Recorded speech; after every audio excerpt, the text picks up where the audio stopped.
Hello guys, இந்த வீடியோல Asus TUF F15 gaming லேப்டாப்போட அன்பாக்சிங் அண்ட் ரிவ்யூ தான் பார்க்க போறோம். அண்ட் முக்கியமான ஒரு விஷயம், இந்த லேப்டாப்பை லாங் டைமா யூஸ் பண்ணி தான் இந்த ரிவ்யூ வீடியோ ஷூட் பண்றேன். ஸோ இந்த லேப்டாப் இந்த பிரைஸ் ரேஞ்சில் 2025ல ஒர்த்தா இல்லையா அப்படின்றத பார்க்கலாம். ஸோ இதுதான் லேப்டாப்போட பாக்ஸ். இதுக்குள்ள தான் லேப்டாப், சார்ஜர், பேப்பர் ஒர்க்ஸ், அப்புறம் ஸ்டிக்கர் ஒர்க்ஸும் கொடுத்துருக்காங்க.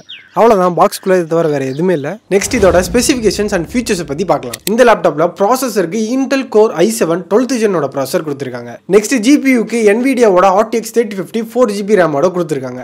அண்ட் டிஸ்பிளே பார்த்தீங்கன்னா 15.6 inch Full HD IPS panel தான் கொடுத்துருக்காங்க. அண்ட் 144 Hz ரெஃப்ரெஷ் ரேட்டோட கொடுத்துருக்காங்க. அண்ட் இதில் 16GBக்கான DDR5 ரேம் கொடுத்துருக்காங்க. உங்களால் இதை 32GBக்கு எக்ஸ்பேண்ட் பண்ணிக்க முடியும். அண்ட் ஸ்டோரேஜை பொறுத்த வரைக்கும் எல்லா லேப்டாப்லையும் கொடுக்குற மாதிரி 512GB NVMe SSD தான் கொடுத்துருக்காங்க. அண்ட் இந்த லேப்டாப்லேயே ஃப்ரீயாக ஒரு SSD ஸ்லாட் கொடுத்துருப்பாங்க. உங்களுக்கு வேணும்னா நீங்கள் ஸ்டோரேஜை இன்க்ரீஸ் பண்ணிக்கலாம். அண்ட் இதில் பேட்டரின்னு பார்க்கும்போது இதில் 90 வாட்டார்க்கான பேட்டரி கொடுத்துருக்காங்க. ஸோ பேட்டரி பேக்கப் ஓரளவுக்கு நல்லாவே இருக்கு. அண்ட் இந்த லேப்டாப்பை சார்ஜ் பண்ணுறதுக்காக 200 வாட்ஸ் சார்ஜிங் அடாப்டரும் கொடுத்துருக்காங்க. அண்ட் இப்போ ஒரு எல்லா லேப்டாப்ஸ்லையும் இருக்க மாதிரி இதுலையும் RGB கீபோர்ட் கொடுத்துருக்காங்க. அண்ட் இந்த லேப்டாப்போட போர்ட் செலக்ஷன் பார்க்கும்போது பவர் இன்புட் ஈத்தர்நெட், ஒரு HDMI போர்ட், 2 Type-C போர்ட், அப்புறம் ஒரு USB போர்ட் கொடுத்துருக்காங்க. அண்ட் ரைட் சைடில் பார்த்தீங்கன்னா ஒரே ஒரு USB போர்ட் தான் கொடுத்துருக்காங்க. அண்ட் இது கேமிங் லேப்டாப்பாக இருந்தாலும் இதுலேயும் வெப்கேம் கொடுத்துருக்காங்க.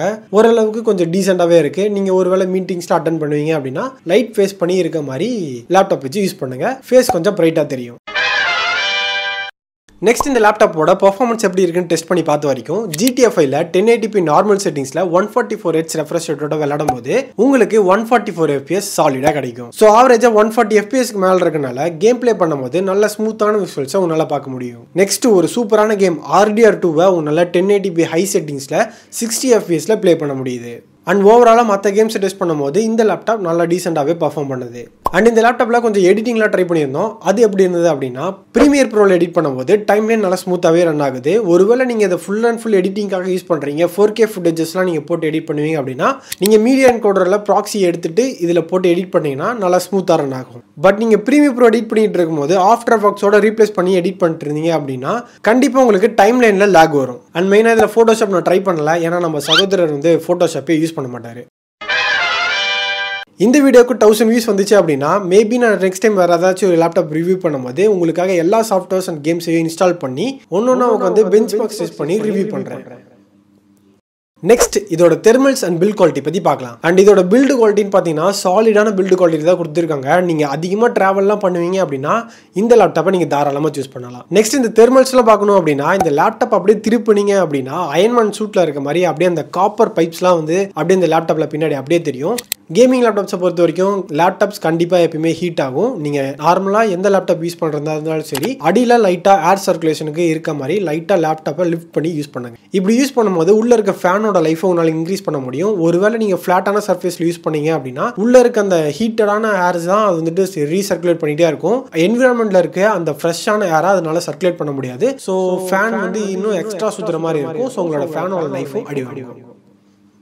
இந்த லேப்டாப்போட பேட்டரி லைஃப் அப்படின்னு பார்க்கும்போது நீங்கள் நார்மலாக ஒரு ப்ரௌசிங்கோ இல்லை கோடிங்கோ இல்லை வீடியோஸோ படமாக பார்க்குறீங்க அப்படின்னா உங்களுக்கு சாலிடாக 4 to 5 ஹவர்ஸ்க்கான பேட்டரி பேக்கப்பே கண்டிப்பாக கிடைக்கும். அது ஏன்னா இந்த லேப்டாப்பில் மக் ஸ்விட்ச் அப்படின்ற ஒரு ஆப்ஷன் இருக்குது. நார்மலான கேமிங் லேப்டாப்ஸில் நீங்கள் என்னதான் டாஸ்க் பண்ணாலும் சரி அதில் CPU GPU சேர்ந்து ரன் ஆகிக்கிட்டே இருக்கும். பேட்டரி பேக்கப் அப்படின்றது உங்களுக்கு கொஸ்டின் மார்க் ஆயிடும். அண்ட் அதை ஓவர் கம் பண்ணுறதுக்காக தான் மக் ஸ்விட்ச் அப்படின்ற ஒரு ஆப்ஷன் இதில் கொடுத்துருக்காங்க. நீங்கள் மாடரேட்டான ஒரு சில ஒர்க்ஸ்லாம் பண்ணும்போது இந்த மக் ஸ்விட்ச் ஆன் பண்ணிட்டீங்க அப்படின்னா GPUக்கான பவர் வந்து டோட்டலி கட் ஆஃப் ஆயிடும். உங்களுக்கு CPU மட்டும் தான் ஒர்க் ஆகும். மெயினா சொல்லணும்னா ஒரு ஆஃபீஸ் ஒர்க்லாம் நீங்க என்ன பண்றீங்களோ அதை பண்ணும்போது நீங்க இந்த மக் ஸ்விட்ச் ஆன் பண்ணிட்டீங்க அப்படின்னா உங்களுக்கு பேட்டரி பேக்கப் சூப்பரா இருக்கும். ஸோ இதனால தான் இந்த லேப்டாப்ல 4 to 5 ஹவர்ஸ்க்கான பேட்டரி பேக்கப் கிடைக்குது. ஒருவேளை நீங்க பெர்ஃபார்மன்ஸ் மோட்லாம் யூஸ் பண்ணீங்க அப்படின்னா மேக்ஸிமம் 1.5 hour தான் உங்களுக்கான பேட்டரி பேக்கப்பே கிடைக்கும். அண்ட் இந்த லேப்டாப்போட ப்ரோஸ் அண்ட் கான்ஸ் பார்க்கும்போது ஃபர்ஸ்ட் ப்ரோஸ் பார்த்துருவோம். இதில் மக் ஸ்விட்ச் கொடுத்துருக்காங்க. ஸோ உங்களுக்கு நார்மலாக 4 to 5 ஹவர்ஸ்க்கான பேட்டரி பேக்கப் கிடைக்கும்.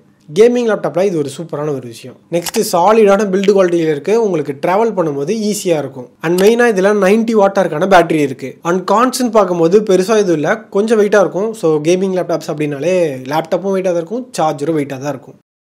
நீங்கள் இந்த லேப்டாப் வாங்க போகிறீங்க அப்படின்னா சம்டைம்ஸ் இந்த லேப்டாப் 77,000க்கு அவைலபிளாக இருக்கும், இல்லை அப்படின்னா 75,000க்கு அவைலபிளாக இருக்கும், சம்டைம்ஸ் பீக்காக 85,000 கூட அவைலபிளாக இருக்கும். ஸோ கொஞ்சம் வெயிட் பண்ணி எப்போ ப்ரைஸ் ட்ராப் ஆகி 75,000 வருதோ அப்போ இந்த லேப்டாப் வாங்குறது பெஸ்ட்டு. இது 2025நாலும் RTX 3050 தான் இந்த லேப்டாப்ல இருக்கு. ஸோ நீங்க நார்மலா கேம்ஸ் விளையாடுவீங்க, கேஷுவலா எடிட்டிங்லாம் பண்ணுவீங்க அப்படின்னா இந்த லேப்டாப் நீங்க தாராளமா வாங்கலாம். அப்படி இல்லை நான் ஃபுல் அண்ட் ஃபுல் இதுல பயங்கரமா எடிட்டிங் தான் பண்ண போறேன் அப்படின்னா லேப்டாப் தயவு செஞ்சு வாங்காதீங்க. நீங்க டேரக்டா PC வாங்கிருங்க, அதுதான் உங்களுக்கு பெஸ்ட். அண்ட் ப்ரொடக்டிவிட்டி இது லேப்டாப்ல வந்து சார்ஜ் கொஞ்சம் நிற்கணும், கேமிங் லேப்டாப்பாக இருக்கணும், அதே சமயம் சார்ஜும் நிற்கணும் அப்படின்னு நீங்கள் நினச்சிங்கன்னா இந்த லேப்டாப் நீங்கள் தாராளமாக வாங்கலாம். இல்லை வேறு ஏதாச்சும் ரீசன் இருக்குது அப்படின்னா மறக்காம கமெண்ட்ஸில் மென்ஷன் பண்ணுங்கள், கண்டிப்பாக நான் ரிப்ளை பண்ணுறேன்.